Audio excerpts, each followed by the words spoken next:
for the introduction. Our warm-up speaker is someone that I got to know whenever I got here years ago. Anytime I went to Visalia or anytime he was in Tulare, he always would come over and ask me how I was doing, And he's got a real good message. And one of the neat things about being a secretary is I can pick people that I want to hear from to be speakers. So, Bill from Visalia.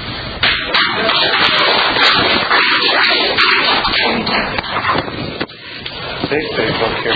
I wasn't nervous until you offered that introduction.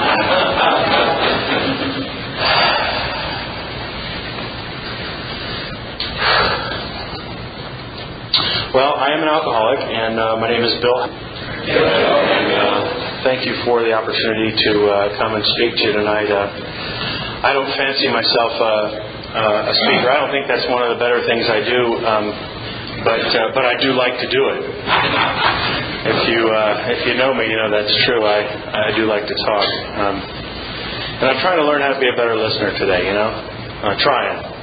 But anyway, I told you I was an alcoholic, and it was really important for me, especially early on, to understand what people meant when they said that, because before I got to the program of Alcoholics Anonymous, I had a pretty solid image in my mind about what an alcoholic was. And I don't know if you share any of these preconceptions, but in my mind, an alcoholic was usually a male in his probably mid to late 60s, kind of a skinny guy, long scraggly hair, dirty hair, hadn't shaved, usually wore an overcoat. You'd find him in parks or in doorways, alleyways, and he usually had a brown bag in his hand, right, which we always presumed was a bottle. That's what I thought an alcoholic was, somebody didn't have a job, didn't have any family, probably didn't have any health insurance or any teeth, those are the things that I thought made up an alcoholic. And so when I was first exposed to the concept of recovery, I don't think I'm unique in this regard, but I really fought the concept that I might be an alcoholic. Now, I was willing to admit that I had a problem, a little bit of a non-habit forming drug problem. But I really didn't think I was an alcoholic. And I thought, if I could just quit using the drugs, then I'd be okay. And, I don't know if this is your experience, but this is clearly my experience, I was able to quit using the drugs. And I couldn't quit drinking. I just couldn't quit drinking. Against my own will, I couldn't quit drinking. And I knew for many, many years that I drank more than I should. For crying out loud, I had experiences and friends and family that often would tell me that maybe I was getting a little out of hand, And I really didn't take what they said very seriously, and I was convinced, and our book says this, but I was convinced that if I wanted to stop, I could.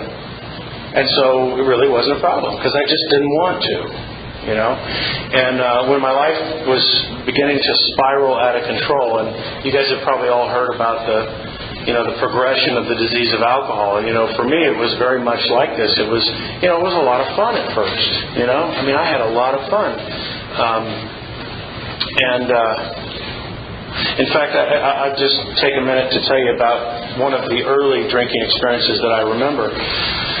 I don't think it was the first time I drank, but it was one of the very early ones. I remember I was maybe a freshman or sophomore in high school, and some of the friends that I had were some of the older classmen. And I don't know why they liked me, but somehow I managed to kind of be a tag-along, and I was their little freshman pet, And they picked me up to go to a dance one time. And now, every single dance that I had gone to at school prior to that time, I was the kid who stood with his back against the wall and watched everybody else have fun. And I did that because I was terribly afraid of what might happen if I asked a girl who I had some fancy designs on, if I had asked her to dance and she said no. I was just terrified of what might happen. I realize today that's really kind of a silly thing to be afraid of, but it really affected my behavior.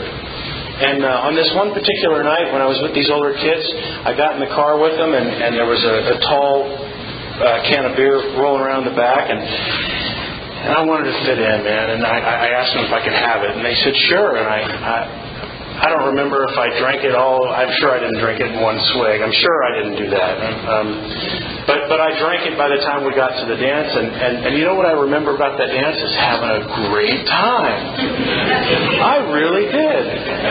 You know, I remember asking girls that terrified me previously. I asked them if they would dance, and some of them said no. And the funny thing is my reaction to that was, well, you don't know what you're missing, babe. You know, and you know, I mean, that's funny, but that's really true. That's how I reacted. And you know, I went home that night, and my recollection from that evening was man, I had a great time. And, you know, as far as I'm aware today, there was nobody hurt that night. I didn't get sick.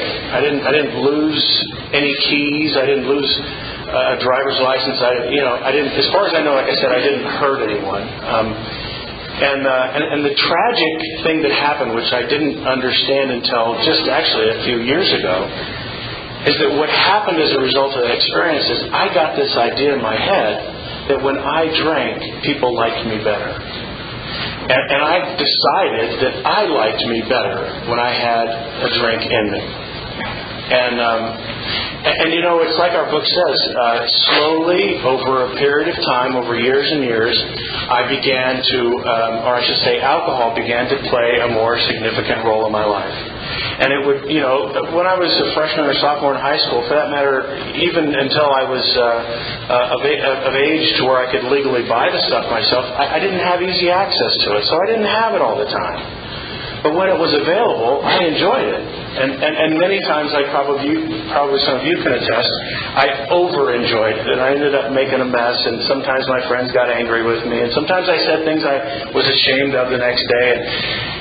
And at some point in this process, you know, I had that experience that scares most people into not drinking. You know that morning when you wake up and you don't know how you got where you are, and you don't remember the things that happened. Now, the first couple times that you have a little bit of a gray out, you know, where you're not sure about all the things that went on, that's kind of a little bit worrisome. But when you wake up and you don't have any idea what has happened for the last 8 or 10 hours, most people get really upset by that. And I got to tell you, I was shaken. I was a little shaken by that, but I didn't let it deter my drinking. And you know, the thing that happens for me is I end up just adapting to those kinds of changes to the point where it doesn't become unusual at all that I can't remember what happened the night before. In fact, if anything, it starts to become unusual that I have nights that I can remember what happened. You know, I mean, that's just the truth of the matter. Anyway, before I started this, what I was really just trying to do is kind of help you understand what I mean when I say I'm an alcoholic. And you know, even all that drinking, our book clearly says that the drinking I've described to this point does not make me an alcoholic. It might make me a moderate or maybe even a hard drinker. It might make me someone with really poor judgment. But there are two things in this book that I've read about myself that clearly decided for me, that made it easy for me to admit that I was an alcoholic. And the first was, you know, that when I start to take alcohol, when I put alcohol into my system, there's something different that happens for me than it does with other people that don't have my condition. And the thing that changes is I get this idea that one more would be really nice, you know, and my mind stays stuck on that decision, on that not decision. It stays stuck on that state, and you know, I haven't really had to really get too terribly desperate to get that night's drink in most cases. I can charm a lot of people, you know, and I can manipulate, and you know, I've been very fortunate in terms of you know, personal finances. I'm not any kind of wealthy guy here, but I've never been in a situation where I couldn't scrape together a few bucks to get the next drink. That's what I'm trying to say, you know, and And so I will continue to drink once I start. It's been my experience. I've tried to really kind of figure this out, but it's been my experience that there's really one thing that keeps me from drinking, and that's lack of consciousness. When I lose consciousness, I generally don't drink anymore. And I remember people, usually her, she would suggest that I had. This is a cuss word, so for the children in the room, I apologize. She had suggested that I had passed out. I don't know about you guys, that's a cuss word in my mind. I just want to be clear on the record. I've never passed out. Never in life. I may have fallen asleep at very inopportune times. Usually as a result of alcohol consumption, but that's clearly different. That's clearly different. Obviously, I have passed out, right? It's pretty clear. Anyway, so the first part of what I've found in this book that tells me that I'm an alcoholic is that once I start to drink, I lose control over the amount that I drink, and I don't know where I'm going to end up, and I usually really don't care. I'm up for an adventure. I have an adventurous spirit. And you know what alcohol does for me? It just makes me more enthusiastic about the adventure.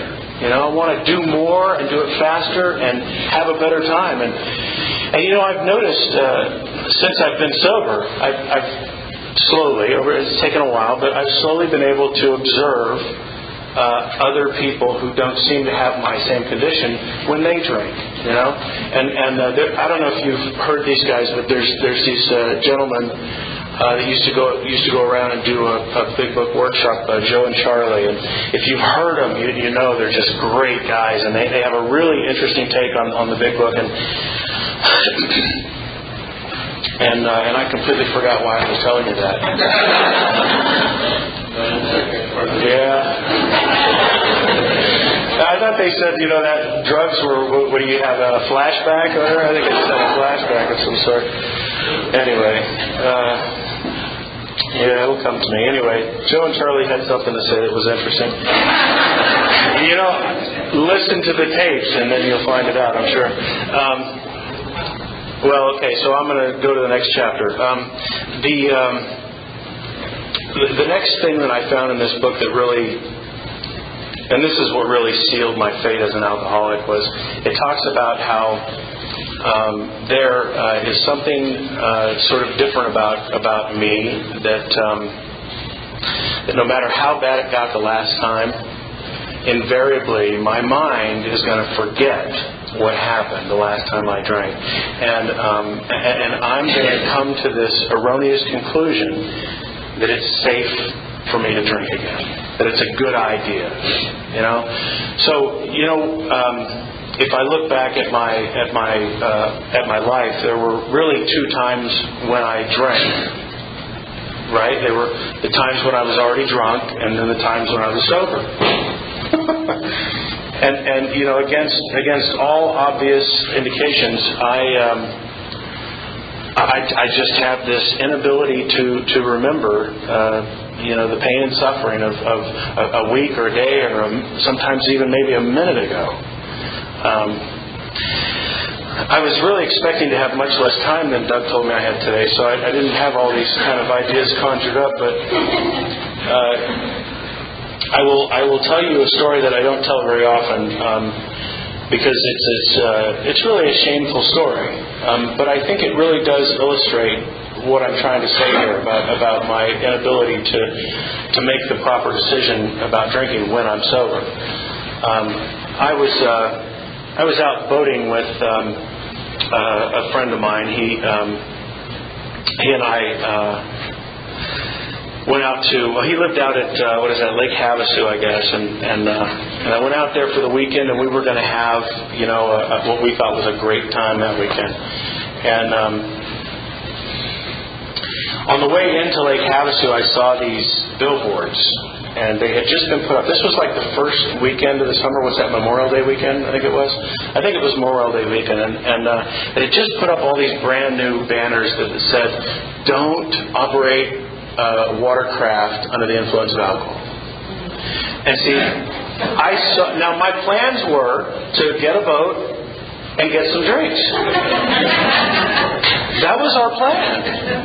And so I saw those signs and I thought, well, clearly that's not for me. Right? I mean, those signs are clearly for the people who have a problem doing those two things. I obviously have skills. I can do those two things without a problem. And you know, I gotta tell you, this is really, really different from a lot of people that I know. But for some reason, I have a conception about what the reason is today.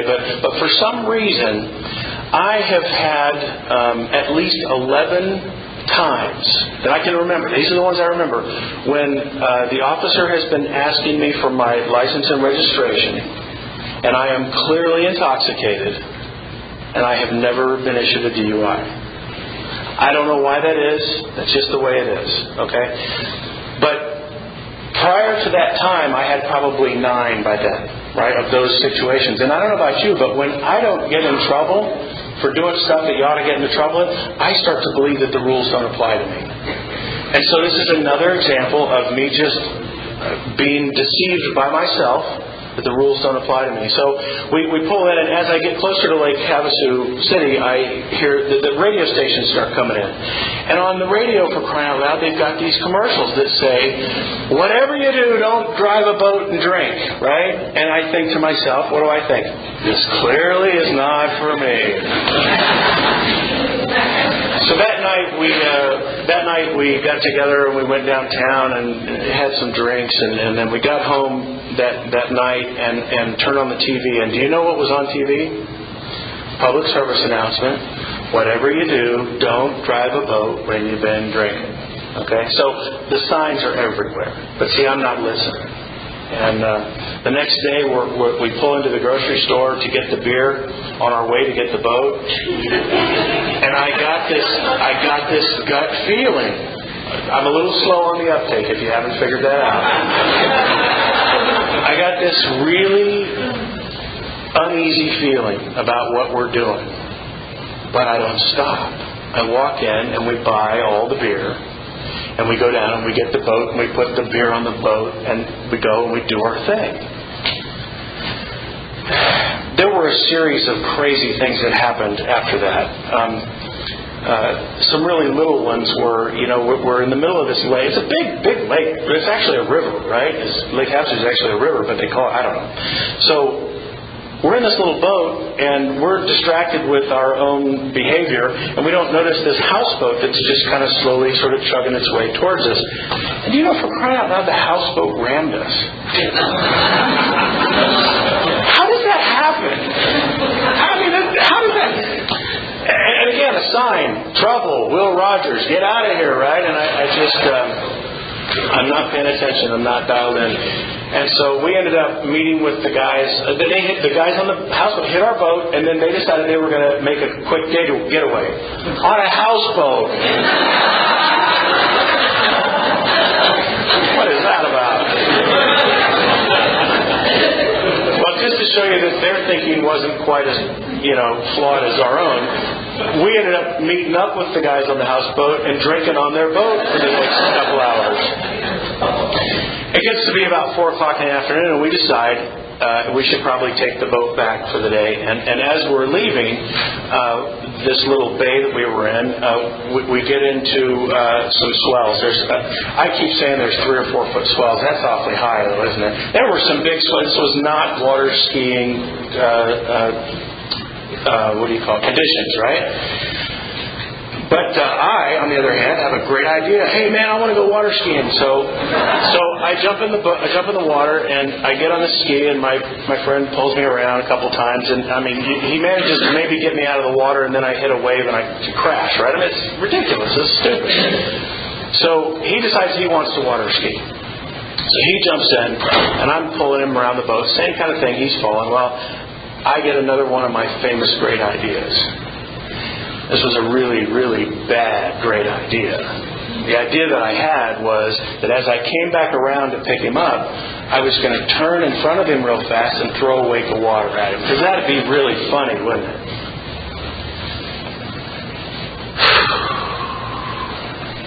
as I turned that boat, that feeling in my gut, that one like in front of the grocery store, it was like that, but like times 10. And I didn't know what happened, but I knew there was something terribly wrong. And the boat continued to come around. As it did, I looked up, expecting to be able to laugh at my friend who was just coming up from this lake of water, and instead, what I saw was a red pool of water building around him. And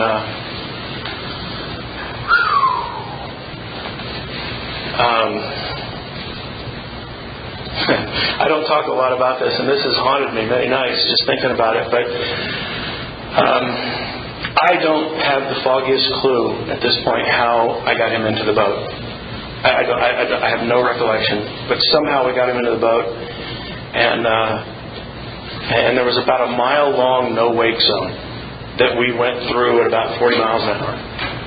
And as we're going, as I pull him up, by the way, I can see his hip bone. He's been cut 3 times, very, very severely, and he's conscious, but I guess he's probably in a state of shock or maybe getting there, and even in that state, he has the presence of mind to say, "Get rid of the empty beer cans." And so I'm doing 40 miles an hour through a no-wake zone. People on the sides of the thing are screaming at us, right? Slow down! And there's a rooster tail of silver bullets coming out of the... What a sight to see, huh? And we pull up to the boat slip, and I jump out, and I can't walk. I fall, and I stumble around. I run into the thing, and I said, "Call 911." And the ambulance came, and when I saw the lights on the ambulance, I knew there was going to be another set of lights coming. And sure enough, the sheriff or police or whatever it was came, and they got me and they booked me, and I went to jail that night. And I was really, really drunk. I really didn't have much of an idea of really what had happened. It took hours and hours for me to conjure up in my mind what had just happened, and I had a great deal of fear, and I swore, man, I'm never going to do anything like that again. I don't know if the guy's alive. I mean, I cut him bad. I don't know if he's alive. And of course, they don't tend to tell inmates how your buddy's doing. So I had no way of knowing what was going on. And now I'm trying to figure out, okay, now what do I do? What do I do now? How do I get out of here? And I don't know why, but for some reason on Sunday morning the judge showed up. And I was shaken, and I suspect that he saw how shaken I was, and as a result of that, he basically told me one more night in jail, a $600 fine, and you're free. And I had to take a boat safety class. Apparently I needed that. So anyway, what had happened was I got out of jail. It was a 3-day weekend, so I got out of jail on Monday morning, and I walked back to where the car was, which is about 3.5 miles or so from where the jail station was. And when I got there, before I got there, I had to go past an AM/PM, and I saw a phone, and I thought, I got a call. And they sell beer at AM/PM. And I don't know how to explain it, but for some reason it seemed to me like a good idea to have a beer. I don't know how you go from being... as I stand here today, I don't know how you go from being where I was in that jail cell, not knowing if my friend was alive or dead, knowing that my drinking had a direct impact on what had happened, and taking another drink. There's just nothing sane about that. But that's what I did. And that was in 1999, and my sobriety date is Monday, the 11th of April of 2005. So there were 6 more years of drinking behind that.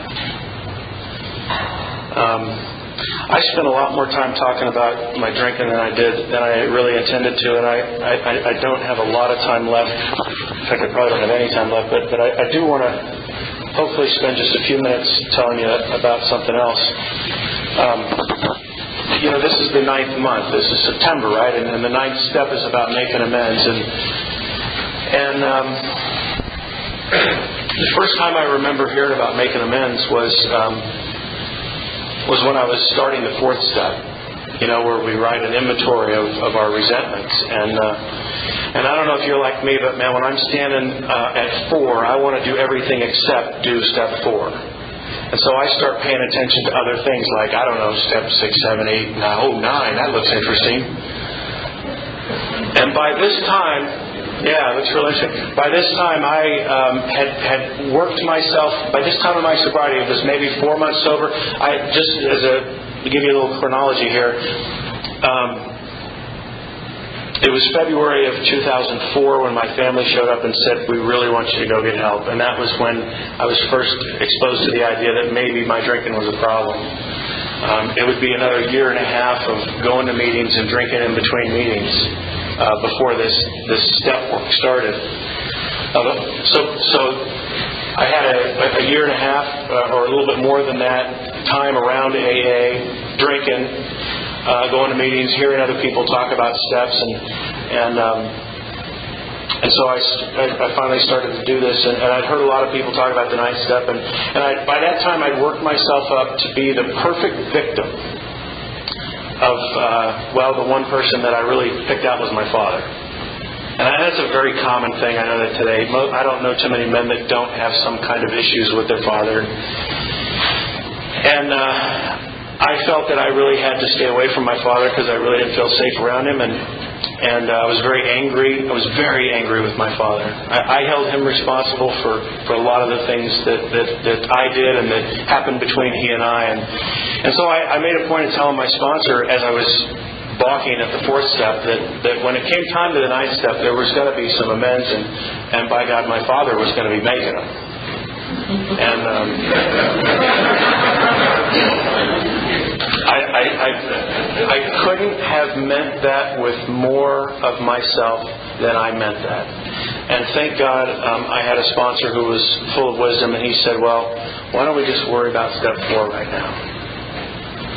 And so I continued to balk for a little while, but I did get to the 4th step, and I did go through it, and I went through 5 and 6, and by the time I got to about 6 and 7, I was beginning to get close to the point where I was willing to write down what I might say to my father if I thought I had done anything wrong in our past. And by the time I got to 8, I did become willing, and I had begun to see some of the things that I had done in that relationship. And when it came time for 9, my father was one of the first amends that I made, and I was scared to death. I was scared to death.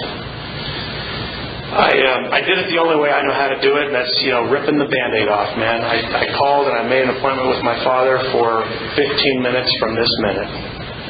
And I had nothing but time to get in my car and drive out to his house, and I met with him, and before I got there, I want to be very clear about this. My sponsor had me write out what I was going to say, and he reviewed it, and he suggested I make changes to it, and I don't know why, but thank God I listened to him. And I walked into my dad's house, and I read the script, and my dad did dad things. He said things like, well, do you mean this?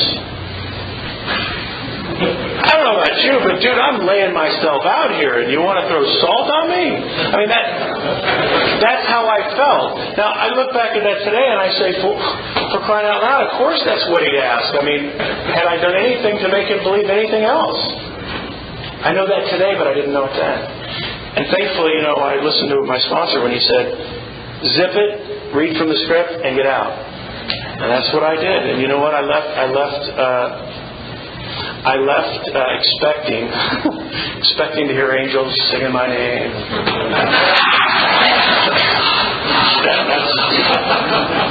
That's not what happened. But what did happen is I felt a little bit lighter. I felt just a little bit lighter. And it would be a while before I would feel it was appropriate for me to open the door to have any kind of relationship with my father. And between now and the time I did those amends, I've begun to do that, and I want to tell you there have been some wholesale miracles that have occurred. As you'll hear, well, I don't know if she'll talk about it, I'll tell you about it. I was lucky enough to find a wonderful woman. I found her on the internet of all places, but not pay-per-view. I found this really wonderful woman who just coincidentally happens to be a member of our fellowship, and I fell in love. And when we got married, I was able to invite my father to the wedding. And you know what? That may not sound like a big deal, but man, that's a big deal. And I had lunches with my dad, and we have a relationship today that is developing and growing. And man, I would have never guessed that was possible. And it's not perfect, you know. I mean, I'm me, and my dad, and we're humans. We're flawed. He used to say things to me like, "Hey, Bill, how you doing?" And I would hear, "Well, you're a dumb shit." I don't hear those things today, you know. Anyway, I've gone on well long enough. I do want to thank you very much for giving me the opportunity to share a little bit of my story. Yeah, thank you.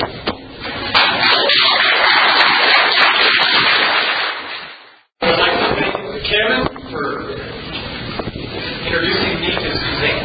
And let's get on with the show. Thank you, Doug. And thank you, Kevin. Where did he go? Thank you. I didn't know that you had hooked that up. My name's Susanne, and I'm an alcoholic. And I guess I'm the 10-minute speaker.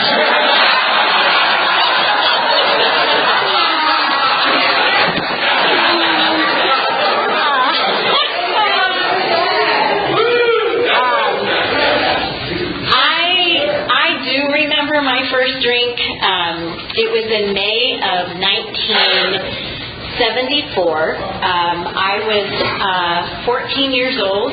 I was a bridesmaid at my sister's wedding. And I remember the church, but I don't remember anything after that except for somebody gave me some champagne. And the next thing I knew, I was passed out at the bridesmaid table, and they had to carry me away.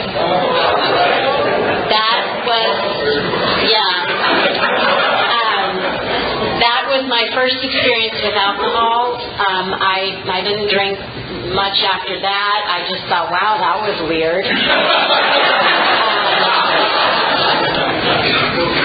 But what I did have between that age of 14 and up until the time I got sober when I was 31 was some really crazy thinking and really poor choices.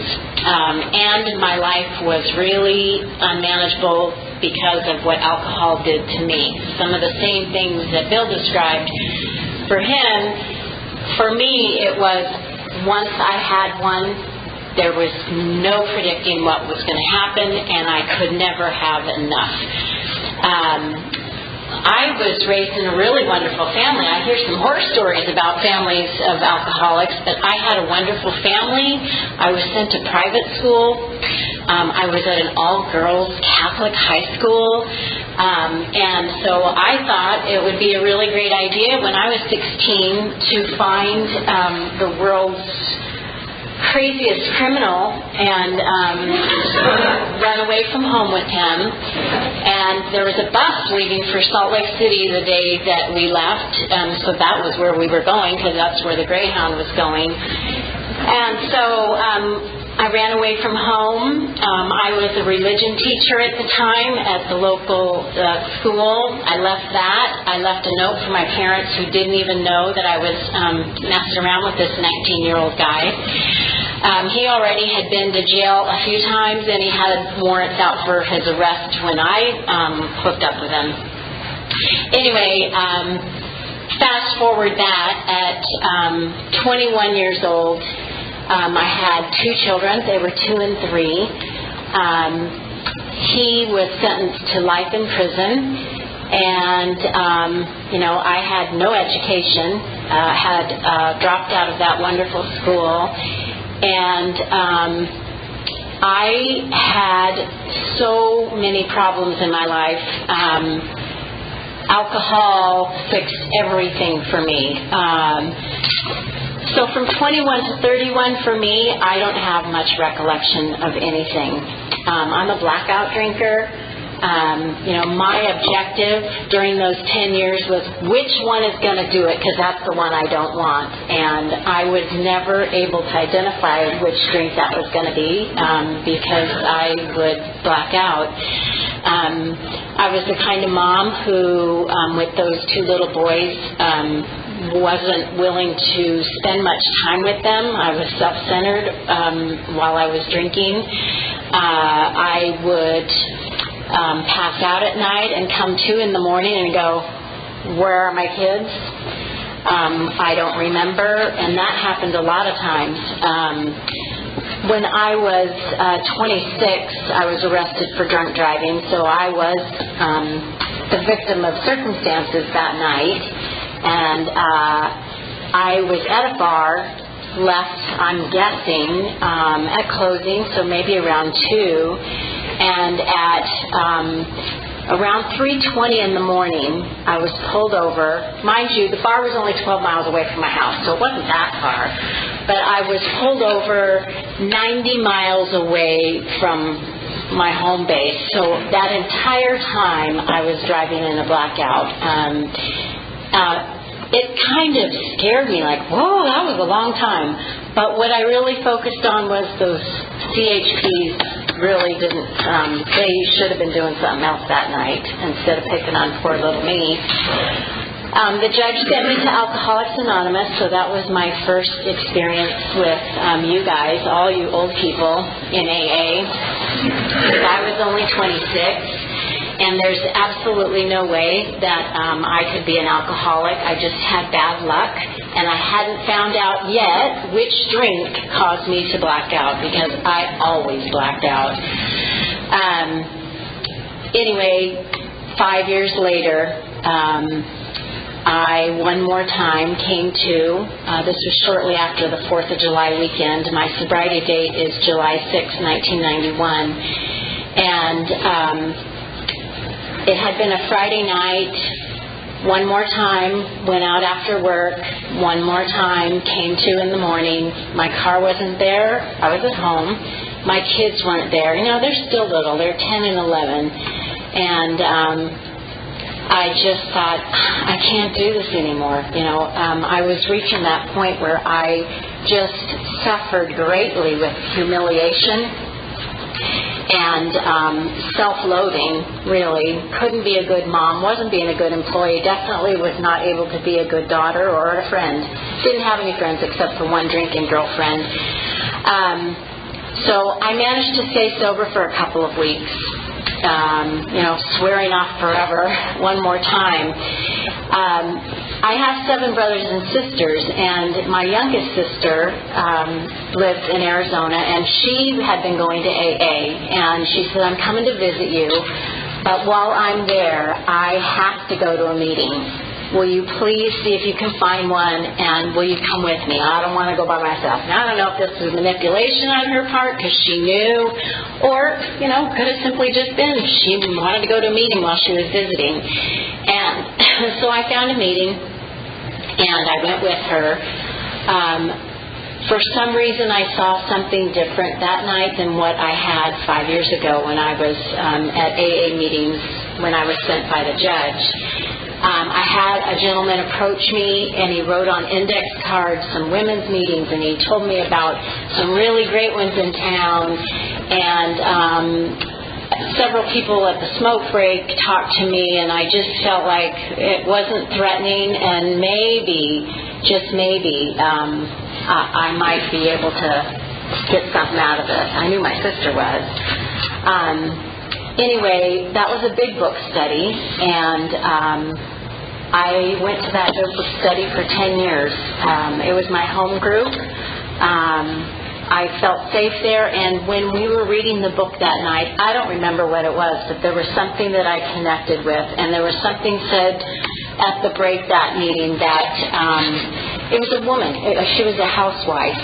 She was probably in her 50s, and for me at the time that was old. Right now it's real young, and we were at 50. But I thought, she's an alcoholic? She doesn't look like one. She doesn't act like one. But she described something when she had shared that night, and I related to what she said.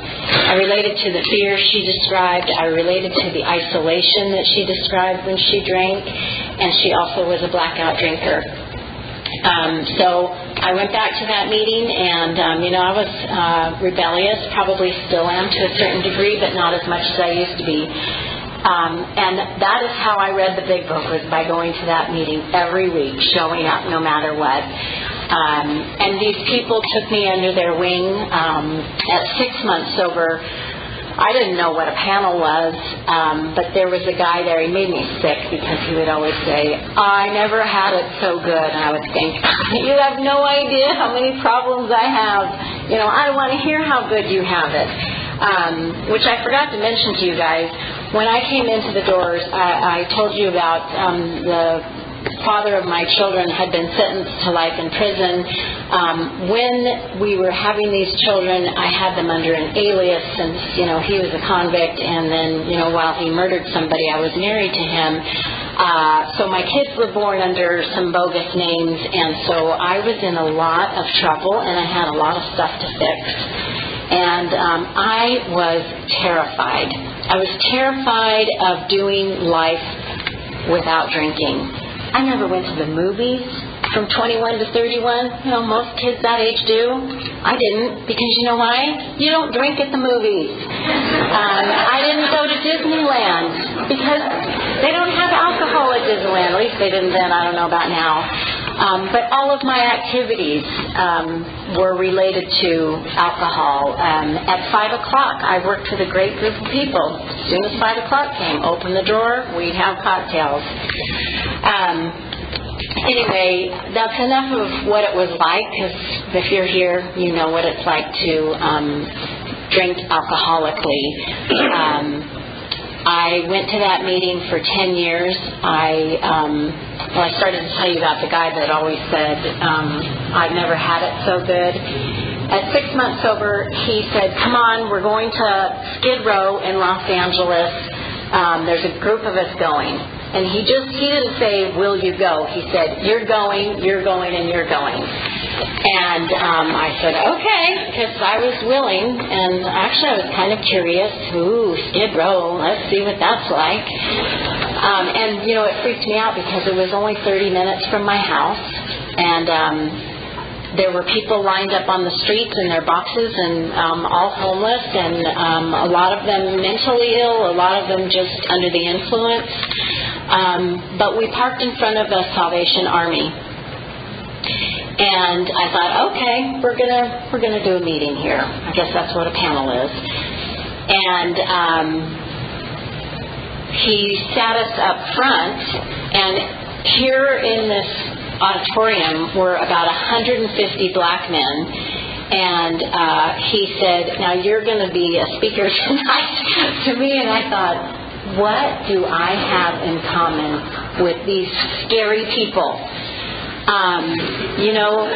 The funny thing was, after I shared, all I knew what to talk about was how I got to Alcoholics Anonymous and what my life had been like, and the 6 months that I had not had a drink, how I was feeling at the time, basically, and what I had done to stay sober. Oh, I got a home group, and I read the big book because I stay at my meeting for an hour and a half once a week. I had this overwhelming sense of a spiritual connection that night, because here was this whole room of people that all walks of life, and these are low-bottom drunks. And the conversations that I had with them as they approached me after I spoke that night, I was just blown away. And I think that's when I had a real connection with Alcoholics Anonymous. Not that I didn't at those first few meetings, but that night it was like, it doesn't matter where we come from. It doesn't matter how low we go. We can relate to one another if we have the disease of alcoholism. And if you're here tonight and you're an alcoholic and you haven't had to have a drink for a while, it's a miracle. It's crazy how much my life has changed. It didn't start changing. I could see it in you guys first. I could see it when people came in after me. One night, there was a guy that came into my Tuesday home group, older guy. Much older than me. He was in his 70s. Remember, I was only in my early 30s then. So he came in and he was whooped. I mean, his skin was on fire. His eyes were bleeding. You could tell he was kicked to the ground. And I thought, how sad for him that he's not getting here till now. But you know what I saw in the next 6 months and then the next 6 months after that? That man changed so much. I got to see the change in him. I got to see the physical change first. I saw the redness in his eyes go away. I saw his skin color change. I saw a smile here and there. I saw him develop enough confidence to be able to say something at a meeting. And at that point in time, I said to myself, it doesn't matter when we get here. That guy got here late in life, but look at how great his last year has been. I would have never been able to see that kind of hope without seeing it in other people. At some point, I was able to see it in myself. As I worked with a sponsor, she helped me walk through the steps. And by the way, I chose her because she would cry in a meeting. It was a really dumb reason. Even today, as I say it, it sounds dumb. But I wanted to be real like that because I had pretended for a long time. I was miserable on the outside, or on the inside, and on the outside, I wanted it to look as if I had it together. And I didn't. I was miserable. She helped me through the steps. My fourth step I actually did with my baby sister who was in the program at the time. I went to Arizona for a while. There was no conflict doing my fourth step with her. There's a big age difference between her and I, so she wasn't part of my story except when I snuck her in the bars to come with me and she wasn't of age yet. But the biggest change for me was being able to see my part in the choices that I had made in my life. Because before I had Alcoholics Anonymous, I didn't have any perspective of any of this was my doing. It was them, and it was him, and it was them, and, everybody was out to get me, and I was just a victim of circumstances. I forgot or overlooked the fact I picked him and how wonderful my parents were, even through all that wreckage. For 3 years, my dad flew with me back and forth to Salt Lake City and paid for an attorney for 3 years to clean up all that mess. And it took that for me to see things of, how much I had been cared for. Because, there's a lot of us here that I've heard a lot of stories that nobody had anybody to take their hand and help them through that. And I know I hurt my family terribly. There was one point in that whole story that the FBI were in our neighborhood for like 2 weeks, just causing all kinds of chaos with my beautiful little family, Anyway, Alcoholics Anonymous has, given me a relationship with those parents, and fortunately they're still alive today so that I can show them my gratitude and appreciation for how good they've been to me, instead of, having a chip on my shoulder and feeling as if they owe me something, It gave me the opportunity to learn how to be a mom. It was the women in Alcoholics Anonymous who showed up, talked about their struggles so that I knew I wasn't the only one having a hard time being a single mom. It allowed me to make amends to those boys that I was a negligent mom for most of their lives, and at least as they were growing up. And I'm not that today. I have a relationship with them today, and I have friends in my life that most have come from Alcoholics Anonymous. Most of you, until Bill said something earlier, probably somebody said something to me last night. I thought you guys met at AA. I had been single since '82 when the father of my kids was sentenced to life in prison.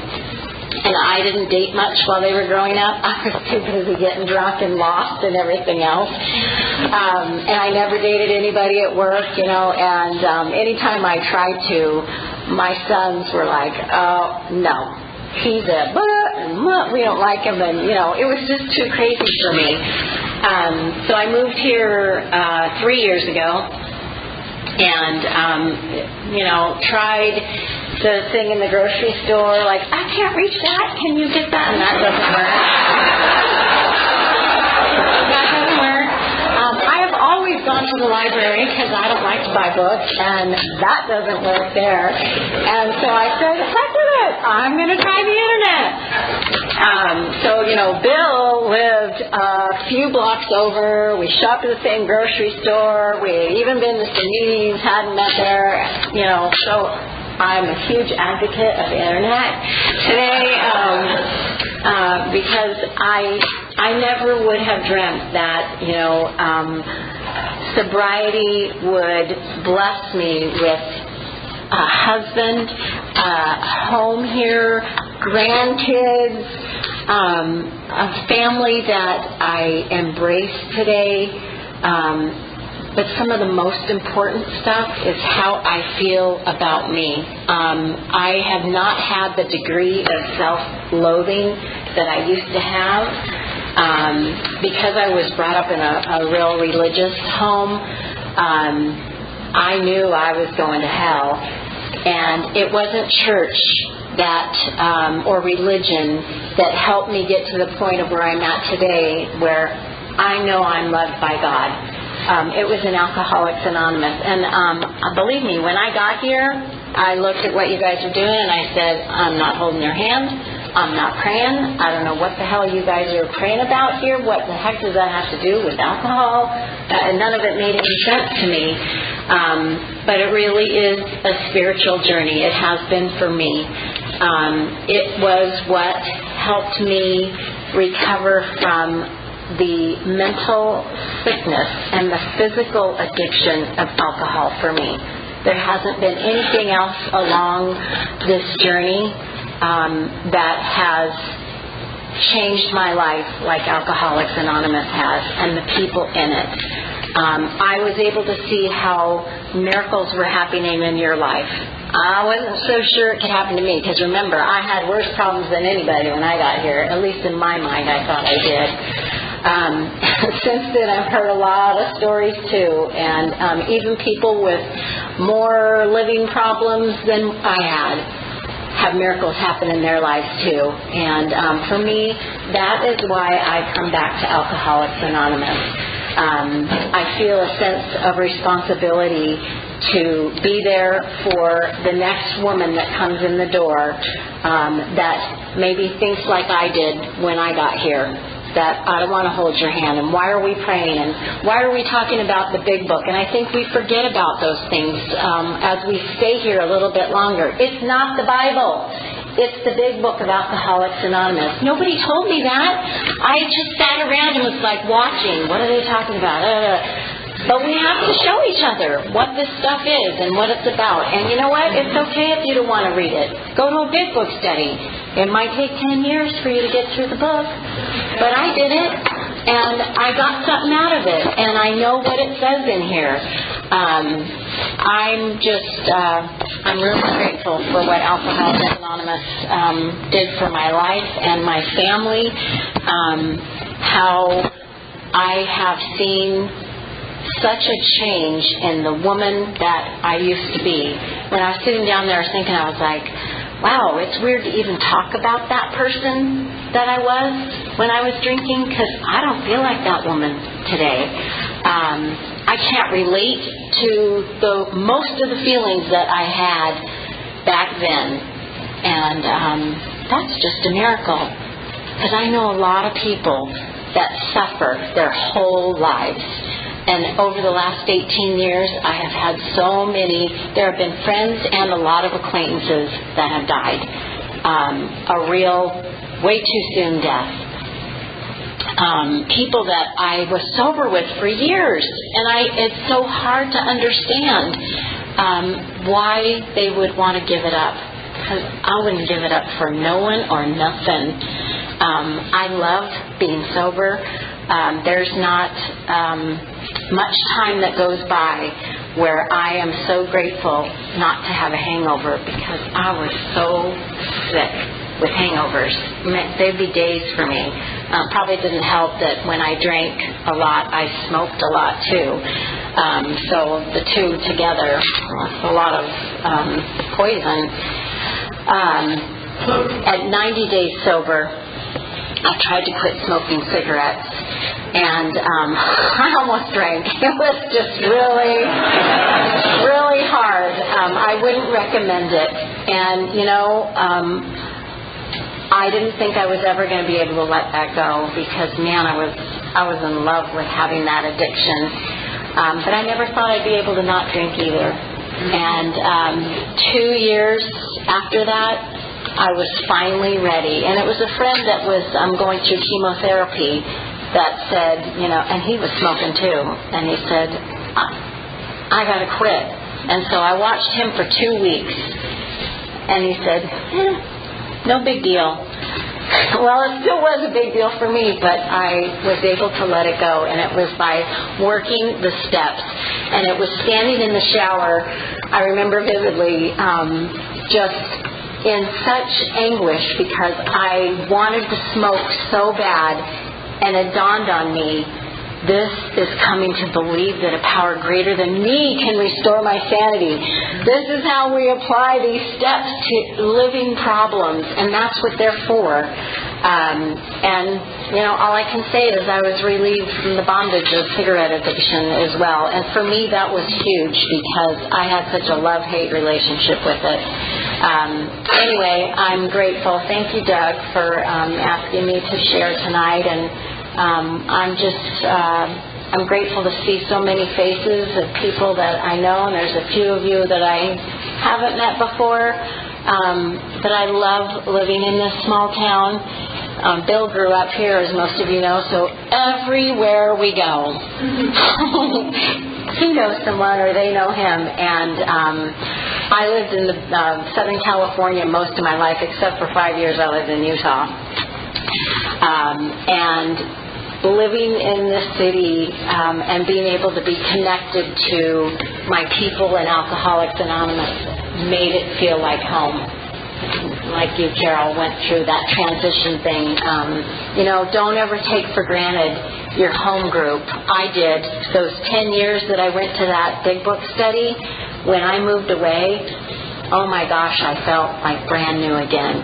And my head started saying, nobody knows you here, and you don't know anybody here, and do you really need to go? And that was when I moved to San Diego, to Escondido. And it wasn't until I found another home group and went through that whole routine again, it was like, okay, doesn't matter where I'm at, this is home. As long as I'm connected within the community, and I feel that here. And it was not an easy thing to do. I guess change is still hard for me, but it's way better than it used to be. So anyway, thanks again. Thanks for letting me share. And I love Alcoholics Anonymous, you guys. It gave me a life that I never would have expected to have. So I'm grateful. Thanks.